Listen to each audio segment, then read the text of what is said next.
तो जय हिंद दोस्तों। आज की सेशन में हम देखेंगे वैद्युत क्षेत्र की तीव्रता का व्यापक सूत्र। व्यापक सूत्र कहने का मतलब है जो टू मार्क्स में लगभग पूछा जाता है। ठीक है, अब आपको बताते बताते हम इसमें 6 नंबर का तैयारी करा देंगे। आपको केवल आपको इसको देखना है। ठीक है, क्या करना है? देखना है। आपको मैं विवश कर दूंगा इसको समझने के लिए, केवल देखते रहिएगा आप। मैं आपसे कह दूं, ये जो वैद्युत क्षेत्र की तीव्रता का जो व्यापक सूत्र है टू मार्क्स का पूछा जाता है, लेकिन यहाँ पे मैं आपको 6 मार्क्स का तैयारी कराऊंगा। अभी आपके सामने मैं प्रस्तुत करूंगा, आप देख लीजिएगा। लेकिन देखने से पहले, इस लेक्चर को स्टार्ट करने से पहले, सबसे पहले वीडियो को अपने सारे दोस्तों में शेयर कर दीजिए, ताकि वो भी इस वीडियो का लाभ उठा सकें। शेयर करने के बाद वीडियो को लाइक भी कर दीजिएगा, ताकि हम लोग मोटिवेट हो सके। ठीक है, और चैनल पर अगर नए होंगे तो सब्सक्राइब करना मत भूलिएगा। आइए चलते हैं फिर लेकर। चलने के पहले थोड़ा एक बार आपको मोटिवेट मैं कर देता हूँ और अपनी को भी मोटिवेट कर लेता हूँ।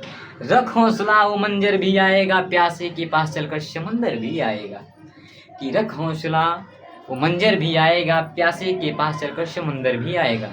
जिंदगी की परेशानियों से थक कर या हार कर बैठ मत जाना है मेरे दोस्त, क्योंकि तुमसे मिलने एक दिन वो सितारा भी आएगा। आइए इसी के साथ स्टार्ट करते हैं वैद्युत क्षेत्र की तीव्रता का व्यापक सूत्र। अब देखिए, आपके मन में आया होगा कि ये जो है ये बचवा है, अभी तो ये खुद पढ़ रहा है और हमको पढ़ा रहा है। देखिए, बच्चा पर मत जाइए, एज पर मत जाइए। ठीक है, अब कहा कुछ नहीं करना है आगे। आइए, वैद्युत क्षेत्र की तीव्रता का व्यापक सूत्र। आप कहेंगे कहाँ पकाएगा ये? ठीक है, लेकिन बताएंगे हम आपको, जितना आता है, लेकिन बताएंगे एकदम बेहतरीन तरीके से आपको बताएंगे। कहने का सेंस है, आपके दिमाग में सबसे पहले आया होगा कि लिख दिया है कि वैद्युत क्षेत्र की तीव्रता का व्यापक सूत्र। वैद्युत क्षेत्र हमको बतेबे न किया, वैद्युत क्षेत्र का तीव्रता हमको बतेबे न किया, और सीधे व्यापक सूत्र मार दिया। उसी को हमने समेट कर बोला है कि आपको 6 नंबर का तैयारी कराएंगे। पागल समझते हैं हमको? आइए, तो सबसे पहले हम बात कर लेते हैं वैद्युत क्षेत्र यानी कि इलेक्ट्रिक फील्ड। वैद्युत क्षेत्र क्या होता है यानी कि इलेक्ट्रिक फील्ड क्या होता है? आइए, वैद्युत क्षेत्र यानी कि इलेक्ट्रिक फील्ड,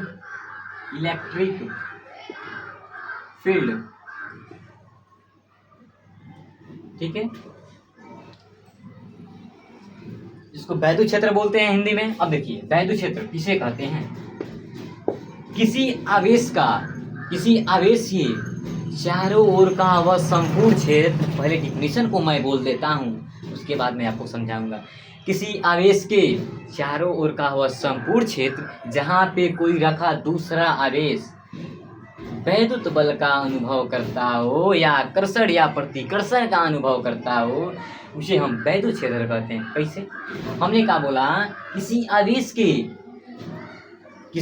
आवेश के चारों ओर का वह संपूर्ण क्षेत्र। मान लीजिए कोई क्यू आवेश है, किसी आवेश के चारों ओर का संपूर्ण क्षेत्र। अब इसके चारों ओर का मान लीजिए क्षेत्र ये है। ठीक है, अब इसी क्षेत्र में कोई दूसरा आवेश Q0 रख दिया गया है। ठीक है, इसको मिला दीजिए, Q0 रख दिया है। ठीक है, अब देखिए, हमें डिफिनीशन में क्या बोला था? किसी आवेश के चारों ओर का वह क्षेत्र जहाँ पे रखा कोई दूसरा आवेश, तो दूसरा आवेश वैद्युत बल का अनुभव करता है। चूंकि अब देखिए, उसे हम वैद्युत क्षेत्र कहते हैं। अब देखिए, अब दो आवेशों के बीच यहाँ पे गुरुत्वाकर्षण बल न काम करता है, उसमें हो जाइएगा। ठीक है, यहाँ पे दो आवेशों के बीच हमेशा वैद्युत बल कार्य करता है, तो इसके बीच भी वैद्युत बल कार्य करेगा। क्या कार्य करेगा? इलेक्ट्रिक फोर्स काम करेगा। क्या काम करेगा? इलेक्ट्रिक फोर्स यानी कि वैद्युत बल। हमने डिफिनीशन में क्या बोला आपके? किसी आवेश के चारों ओर का वह संपूर्ण क्षेत्र। मान लीजिए कोई आवेश है, ये कोई आवेश है, इसके चारों ओर का संपूर्ण क्षेत्र है, जिसके अंतर्गत रखा कोई दूसरा आवेश। इसी के अंतर्गत यहाँ पे कोई दूसरा आवेश रख दिया गया है, और दूसरा आवेश रख दिया गया है, रखा गया कोई दूसरा आवेश वैद्युत बल का, यानी कि इसके कारण यह बल का अनुभव कर रहा है। ये जो Q है ये Q नॉट पर बल लगा रहा है। बल किसके बीच लगता है? यहाँ पे आवेशों के बीच कौन सा बल लगता है? मैंने आपको बताया है अभी, वैद्युत बल है, यानी कि इलेक्ट्रिक फोर्स कार्य करता है। अब वैद्युत बल जब लगता है किस पे लगता है? Q0 पर। परिभाषा समझिए एक बार और। किसी आवेश के चारों ओर का वह संपूर्ण क्षेत्र जहाँ पे रखा कोई दूसरा आवेश वैद्युत बल का अनुभव करता है, यानी कि Q जो है इसके द्वारा इस पे बल लगाया जा रहा है, तो ये अनुभव कर रहा है कि हमारे पे कोई बल लगा रहा है। ठीक है, चलिए एग्जाम्पल समझते हैं। मान लीजिए किसी के पास शक्ति है खूब है, ठीक है, आपके पास नहीं है शक्ति, आप ऐसे ही रोड पर टहल रहे हैं। अब टहलने में क्या हुआ? जो शक्तियाँ है, मान लीजिए टोनहीन डाइन है, सीख लिए खूब है, जाके शमशान में खूब सीख ली है। सीखने के बाद वो आपसे कुछ दूरी पर है और वहीं से अपना प्रभाव जमा रही है, तो आपको ऐसा कुछ प्रभाव लगेगा, आपको कुछ पता चलेगा कि हमारे ऊपर कोई प्रभाव डाल रहा है, इसलिए मैं कमज़ोर होते जा रहा हूँ। तो आपको क्या हुआ? आपको थोड़ा अनुभव हुआ कि हमारे में कोई प्रभाव थोड़ा सा डाल रहा है। देखो भैया, फिजिक्स सब केहू के मान के नाम, ठीक बा। फिजिक्स के किंग हमने के एक जने बानी नागेंद्र सर, जो कि हम लोगों को इतना बेहतरीन तरीके से बताते हैं।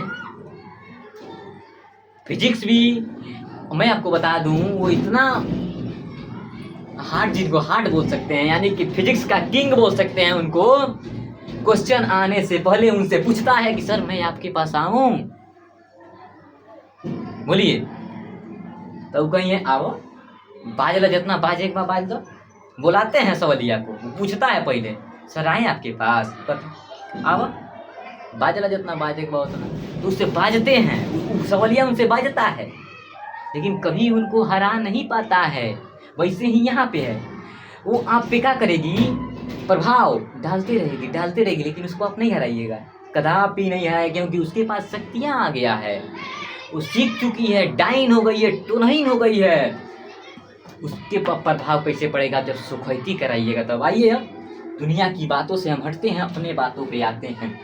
यहाँ पे ये वैद्युत बल का अनुभव इसके द्वारा कारण कर रहा है, तो उसको हम वैद्युत क्षेत्र कहते हैं। बोलिए क्लियर हुआ? डिफिनीशन मैं बोल दूंगा, आप लिख लीजिए, क्योंकि लिखूंगा तो क्लास ज़्यादा लंबा हो जाएगा, हमारे पास वाईफाई नहीं है कि मैं छोड़ सकूंगा। आइए मैं बोलता हूँ, किसी आवेश के चारों ओर का वह संपूर्ण क्षेत्र जहाँ पे रखा कोई दूसरा आवेश वैद्युत बल का अनुभव करता है, उसे वैद्युत क्षेत्र कहा जाता है। अब देखिए इतना वैद्युत क्षेत्र है ना, इतना, अब इसके जो बाहर का क्षेत्र होगा उसे हम अनंत कहेंगे। क्या कहेंगे? अनंत कहेंगे। बोलिए क्या कहेंगे? अनंत कहेंगे। आइए अब ये जो परीक्षण आवेश Q0 है, ये सदैव क्या होता है? धनात्मक होता है, धनात्मक होता है, ठीक है, सदैव क्या होता है? धनात्मक होता है। एक बार और, प्रत्येक आवेश का जितना भी आवेश तो लगभग मुख्यतः दो प्रकार के होते हैं, धन आवेश, ऋण आवेश। तो जहां भी आवेश को रख दीजिए, मान लीजिए यहाँ पे आवेश रख दिए, यहाँ पे आवेश रख दिए, यहाँ पे आवेश, अब इन सबों का अपना अपना वैद्युत क्षेत्र अलग अलग होता है। इसका वैद्युत क्षेत्र अलग होगा, इसका वैद्युत क्षेत्र अलग होगा, इसका अलग होगा, यानी कि सभी का वैद्युत क्षेत्र अलग होता है। मैं आशा करता हूँ कि आपको वैद्युत क्षेत्र समझ में आया होगा। आइए अब वैद्युत क्षेत्र की तीव्रता पर बात करेंगे, फिर उसके व्यापक सूत्र को हम बात करेंगे। आइए चलते हैं। अब देखिए ये है मेटकाने में मेरे पास, देख लीजिए,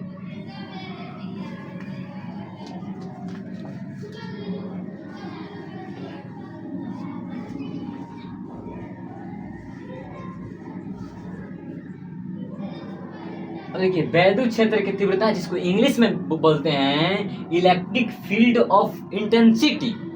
क्या होता है इलेक्ट्रिक फील्ड? यानी कि वैद्युत क्षेत्र की तीव्रता। अब जो वैद्युत क्षेत्र की तीव्रता को समझिए, आप फिजिक्स लीजिए, वैद्युत क्षेत्र की तीव्रता। तो वैद्युत क्षेत्र की तीव्रता क्या होता है? वैद्युत क्षेत्र के अंदर, क्या हमने बोला? वैद्युत क्षेत्र के अंदर स्थित किसी बिंदु पर या स्थित किसी एकांक, देखिए सॉरी, वैद्युत क्षेत्र के अंदर किसी बिंदु पर स्थित एकांक परीक्षण आवेश पर लगने वाले बल को उस बिंदु पर वैद्युत क्षेत्र की तीव्रता कहते हैं। समझ में आई ना आई? अब हमने क्या बोला, मान लीजिए वैद्युत क्षेत्र है, तो पूरा इसके अंदर पूरा क्या है, वैद्युत क्षेत्र है। अब देखिए हम जैसा बनाए हैं ना पिरामिड, ऐसे मत बनाइएगा, जैसे मन करो वैसे खींच दीजिए, जैसा मन करो खींच दीजिए, बस झूठ होना चाहिए, ठीक है। अब देखिए हमने क्या बोला कि वैद्युत क्षेत्र के अंदर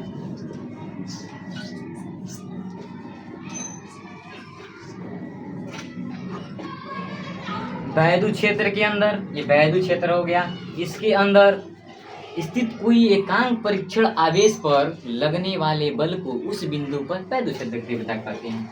मान लीजिए ये Q आवेश पहले से है, यहाँ पे Q नॉट आवेश हो गया, Q0 आवेश हो गया, ठीक है। अब देखिए वैद्युत क्षेत्र के अंदर स्थित किसी एकांक परीक्षण आवेश पर, यानी कि किसी एक आवेश पर, इस पे या इस पे, हम लोग तो इसके मतलब पहले ही हमने देखा है कि ये इस पे बल लगाता है, कि ये बल का अनुभव करता है।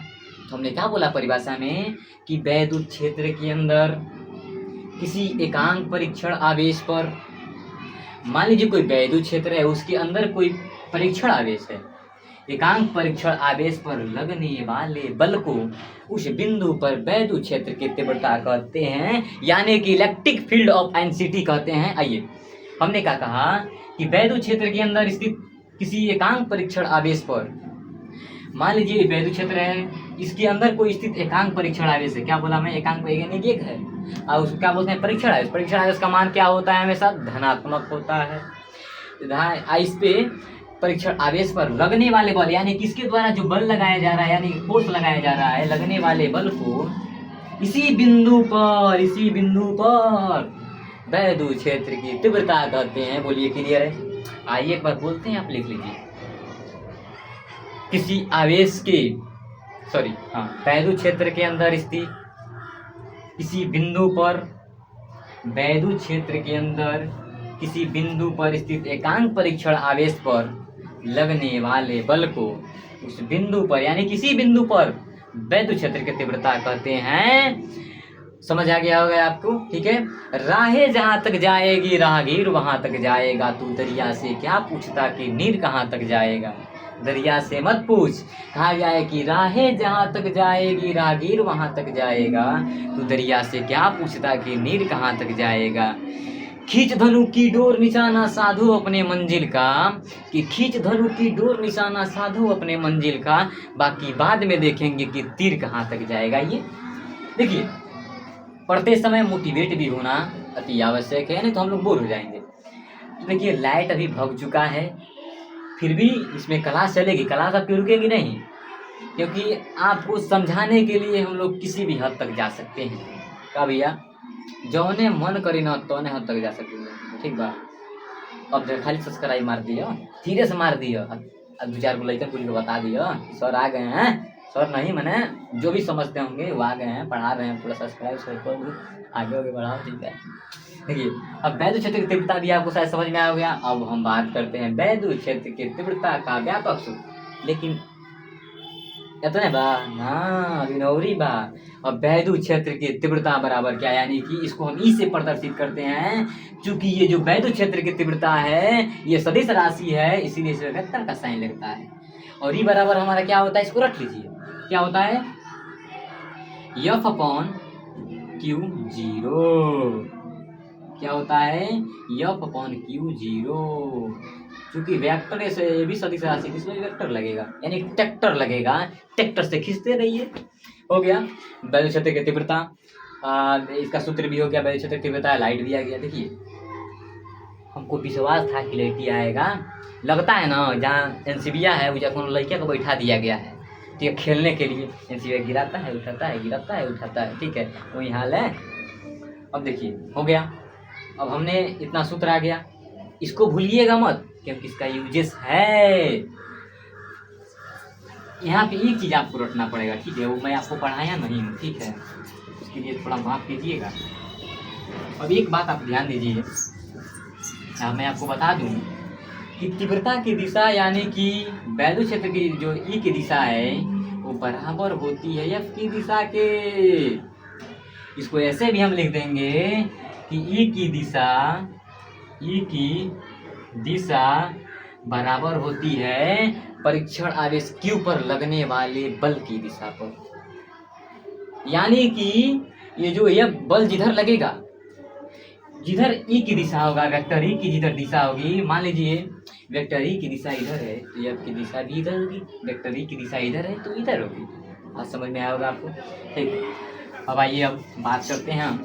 देखिए एक एक पॉइंट को आपको बताया जाएगा, बात समझ रहे हैं? अब आइए अब हम बात करते हैं बेल चल के पिता का व्यापक सूत्र। अब चलिए फ्रॉम फिगर इसके बीच की दूरी आर है, मान लीजिए आर एक्स जो भी मन करे, लोटा तो सही जैसी मन करे तो दूरी मानून, गामा अल्फा रे जो मन करे तो मानिए, लेकिन आंसर को लाइए। देखिए पढ़िए ऐसा कि दूसरों को समझा सके। मैंने आपसे कहा था फिजिक्स का डेरिवेशन करने से पहले या कॉपी पर करने से पहले दिमाग में किया जाता है। आइए इस डेरिवेशन को करने से पहले एक बार सोचिए कैसे हो सकता है, कैसे हम ला सकते हैं इसका व्यापक सूत्र। सोचिए एक बार सोचिए। तो हमारे मन में ख्याल है, फिर चलते हैं फ्रॉम फिगर से चलते हैं। क्या चलते हैं? फ्रॉम फिगर से। फ्रॉम फिगर से चलते हैं। फ्रॉम फिगर से जब हम चलते हैं तो यहाँ पे शायद मैं आपको पढ़ाया नहीं हूँ, आपका इसमें कोई दोष नहीं है, मेरा दोष है।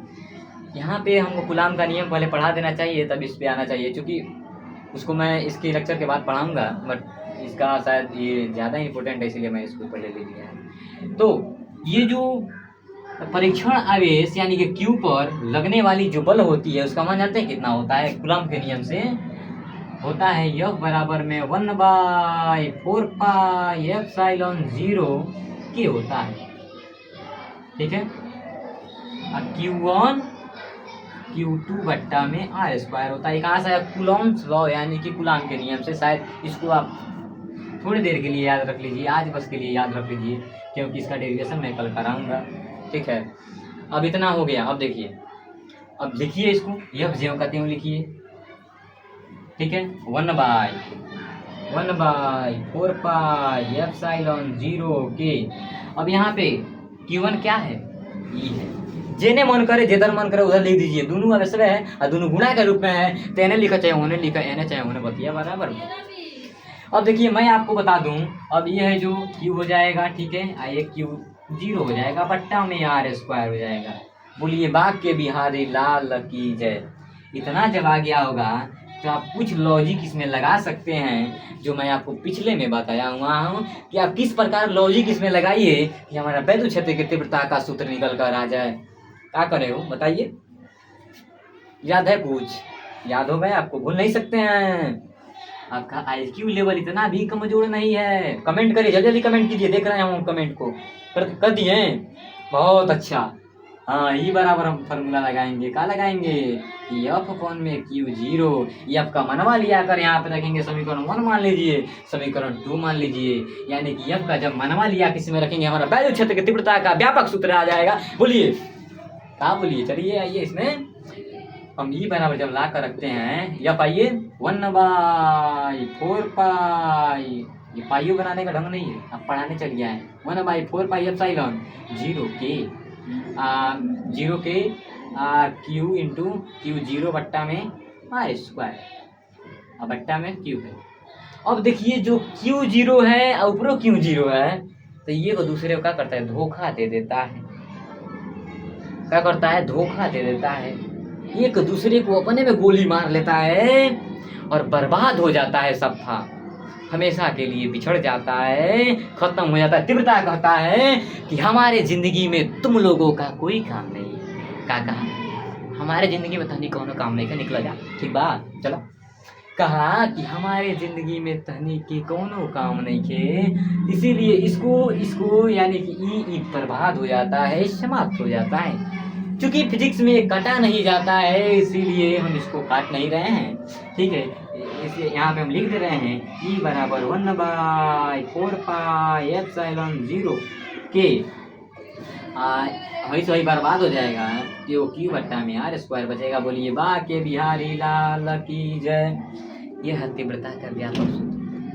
घुसल खोपड़ी में, घुस गया है खोपड़ी में। आई।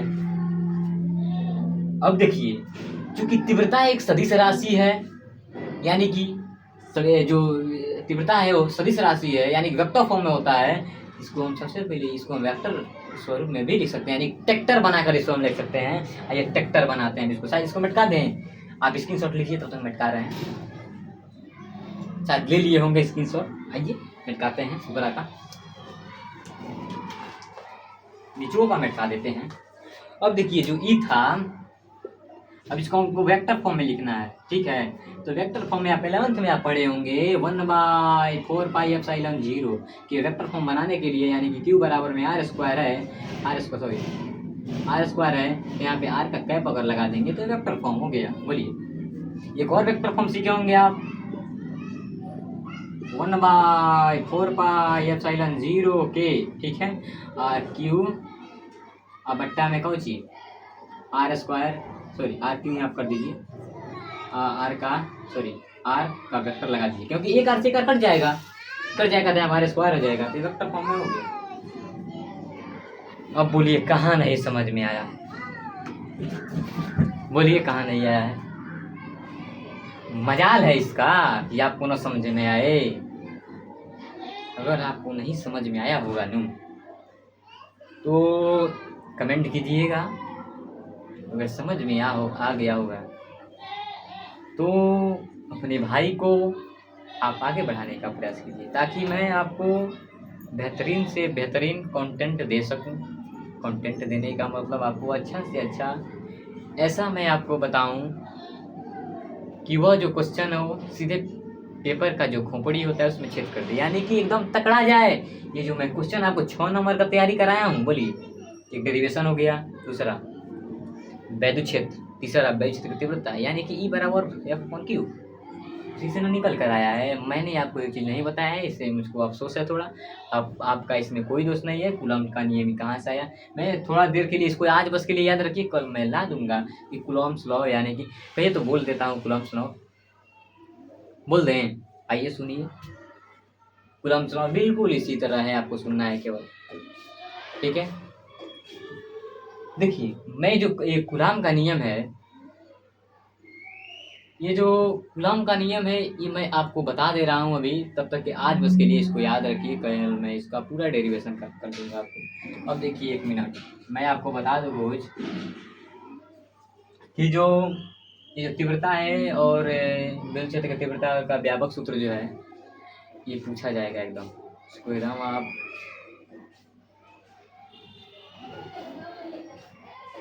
मिलाएंगे।